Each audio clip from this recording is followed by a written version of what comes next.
Hi, welcome to the bathtub. This is the old masturbator, where when you hear this theme song,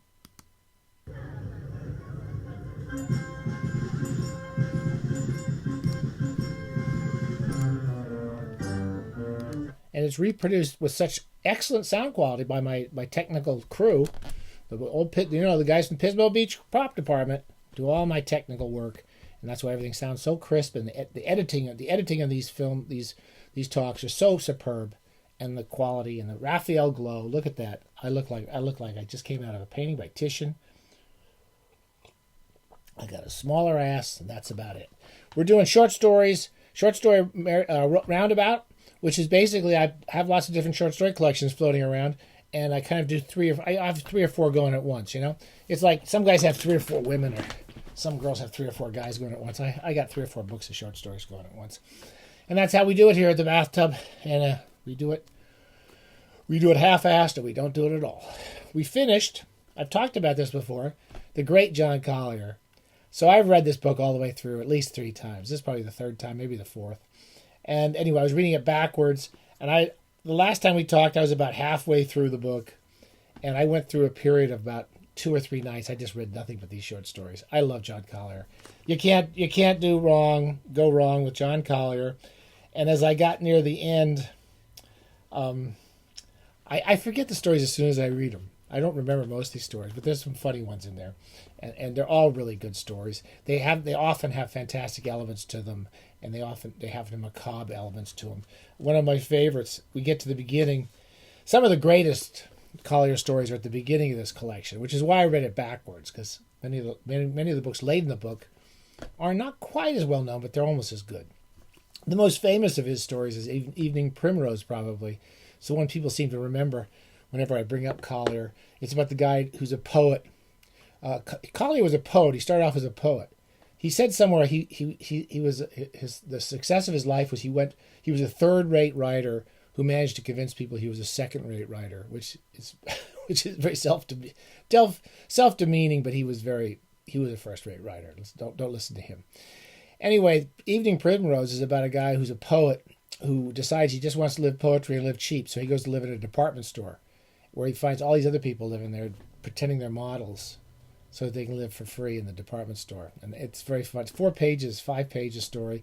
It's got love, it's got lust, it's got horror, it's got everything. It's a really very funny little story, and it was fun to read it again. I remember De Mortuis is one of my favorites. It's very much like a lot of these stories were turned into Twilight Zones or Alfred Hitchcock stories.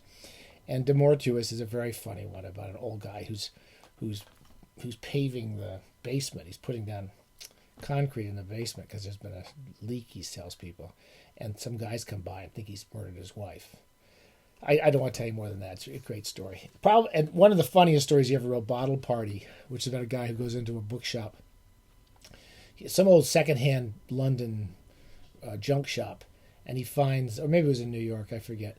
And he picks up a bottle with a genie in it. And the genie does anything he wants for a long time until, of course, it all goes wrong.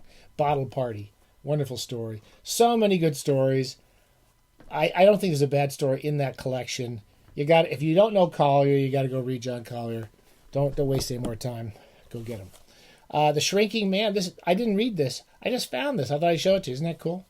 That's the first edition of The Shrinking Man by the great Richard Matheson. I bought it for $4.50.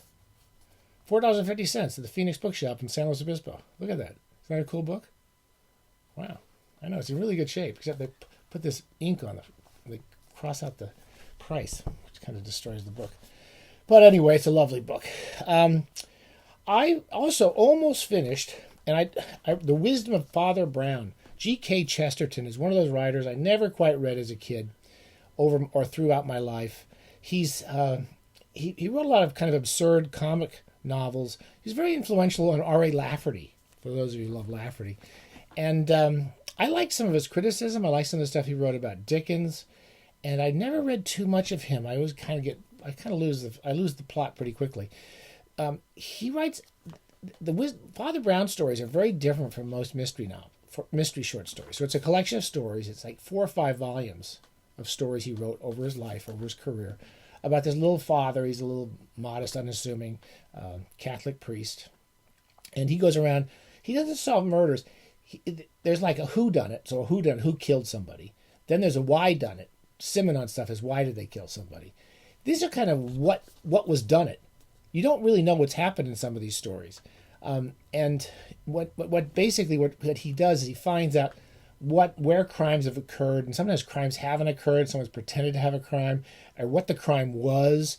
There's one story in here where he walks into a pub with this friend of his, Flambeau, and they see a guy with a fake nose, and Father Brown immediately knows it's a fake nose. And he wants to find out why this is happening and what's happening to this girl in the pub. Anyway, I have to say, they're really well written. There's a couple, I don't normally get, they're a bit racist, there's a couple of fairly racist stories in here, I got to say, has to do with some blacks who are involved with, what's it called, voodoo. Some voodoo characters, and they're black guys, and one's a murderer and something like that. And that's another one, is what's happened, why has somebody been murdered. And I got to say that they don't date well, some of these stories. But the prose is very good. I got to say, he does write really good prose. I was going to read you one passage, but I forget where it was. Was it 92? There's one story that just the way he opens his stories, and he gives I'm going to give a little description of London. He writes really good prose about London. This is the story called The Head of Caesar. There is somewhere in Brompton or Kensington an interminable avenue of tall houses, rich but largely empty, that looks like a terrace of tombs. The very steps up to the dark front doors seem as steep as the side of pyramids. You still come across these streets in London. One would hesitate to knock at the door, lest it should be opened by a mummy. But a yet more depressing feature in the grey facade is its telescopic length and changeless continuity. The pilgrim walking down it begins to think he will never come to a break or a corner, but there is one exception, a very small one, but hailed by the pilgrim almost with a shout. There is a sort of mews between two of the tall mansions, a mere slit like the crack of a door by comparison with a street, but just large enough to permit a pygmy alehouse or eating house. You come into these weird, where you have a big building, there's this tiny little building stuck in the cracks between the other two buildings. It's very London. There's something cheery in its very dinginess, and something free and elfin in its very insignificance. So much of the prose is great. I have to say, I got a little tired of I didn't finish this one. I don't think I'm going to read any Father Brown for a while, or if I will read them again. But they're an interesting series of stories. They're what was done it. That's what I would call them. Finally, well, there's two finallys here. I started reading, because we like big fans of Hippocampus. They're doing these different editions of Clark Ashton Smith, and this is called the Interplanetary. So this is his far in outer space adventures. Usually you find all the same monsters and zombies you meet on Earth. And this has got two or three, I've only read two or three of these stories, which I really quite liked. One of the most famous is The Vaults of Yovombus, which is where some guy goes into a Martian tomb, and they get attacked by this fungus that takes over their heads and eats their brains and all sorts. It sounds ridiculous, but at the same time, Clark Ashton Smith there's a magic to his work, a magic to his prose. Here's just a quick random paragraph describing this guy going through these tombs while these horrors are assembling around them. Suddenly, as I went on, my torch disclosed a human figure coming toward me in the gloom. Before I could master my startlement, the figure had passed me with long, machine-like strides, as if returning to the inner vaults. I think it was Harper, one of the other guys who went into the tomb with him, since the height and build were about right for him, but I am not altogether sure if the eyes and upper head were muffled by a dark, inflated cowl, and the pale lips locked as if in a silence of titanic torture or death. Whoever he was, he had dropped his torch, and he was running blindfold in utter darkness beneath the impulsion of that unearthly vampirism, to seek the very fountainhead of the unloosed horror. I knew that he was beyond human help, and I did not even dream of trying to stop him. Like Lovecraft, Smith's stories are about people who are beyond human help. That just horrors happen to them, and that's about it. Finally, I've been reading through the complete Doonesburys from the old volumes. I'm up to the third or fourth volume. This is the Reagan Years, and I have to say, I think he gets better in the Reagan Years.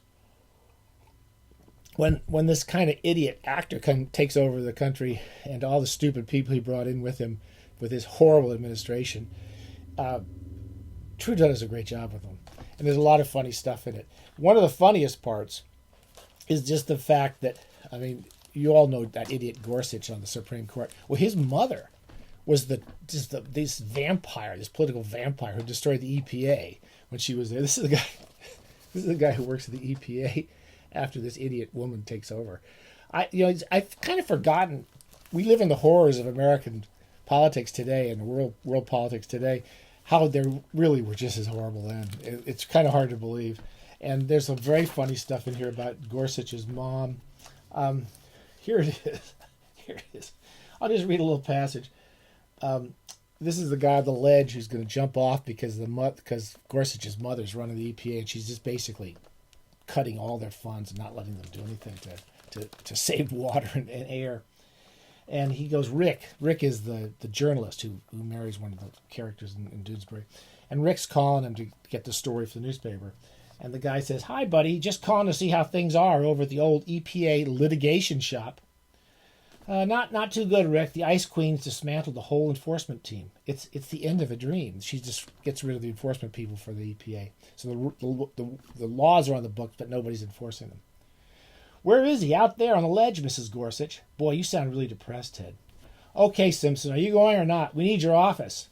That's what Gorsuch, the ice lady, the Ice Queen they call her. We need your office, so jump or don't jump. He says, I'm under a lot of pressure here, Rick. Anyway, I don't think there's a bad panel in Doonesbury. There must be millions of them. And I'm really enjoying this one, and I've already gone straight into, I finished that off, and I do some of these every night. I would like to read all of these, because I kind of came in and out of focus when I was traveling a lot. I didn't read all the Doonesburys. I'm up to Doonesbury Deluxe at the moment. This is more of the Reagan years when, this idiot was running things. And Trudeau doesn't. He's not fooled for a minute. Okay, there's a lot of good short stories in there.